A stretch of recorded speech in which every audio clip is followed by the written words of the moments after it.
Aramıza hoş geldin diyelim. Burada olmayan herkes bilir ki ben tanıdıklarımın içinde Mehmet İlgar yegan adamdır ki, yegana şəxsdir ki, onun qəlbində kin yoxdur. Sözü deməyin, yer söhbət yox. Onun sözü həmişə balıqdır. Mehmet İlgar yoldaşdır, Mehmet İlgar dostdur. Mehmet İlgar çölçülük, ziyarlıq təcəssüdür. Onunla bağlı o qədər deyim, tarix var, xatirələr var ki, Bəx Eldar müəllim çıxışındadır, 1990-cı ildə. İnanın, həmin gün mən bir əl manitabını almışdım, yazmışım əvvəlindən axırından. İbrahim İlyaslı'ya da bir gün yaxınlarda qulaq astırmışam. Toydan qabaq kısa deyəcəm, onsuz da bilirəm, hamının səbri daralıb.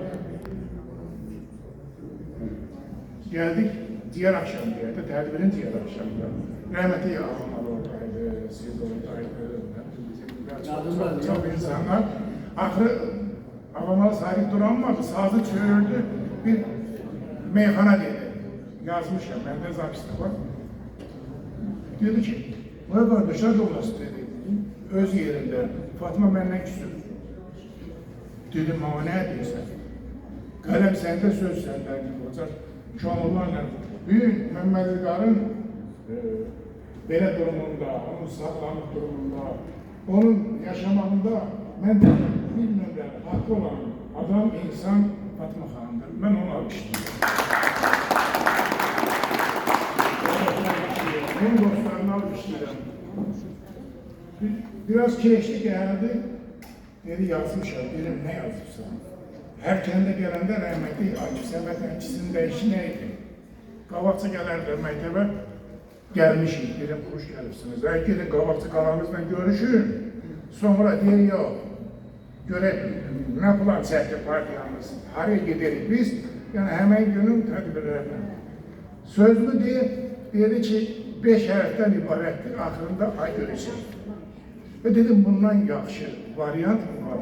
Get ver Fatma xanıma, vallahi senden barışacağım. Fatma doğrudan küsmüştü. Deyir ki, hamı yubileyi keçirir. Bəzənib bərtərib gedib oturacaq orada, mən də burada kuxmada nəsə şey pişirəcəm. Onunla da bu barışdırdık qardaşım. Mən bir daha təbrik edirəm.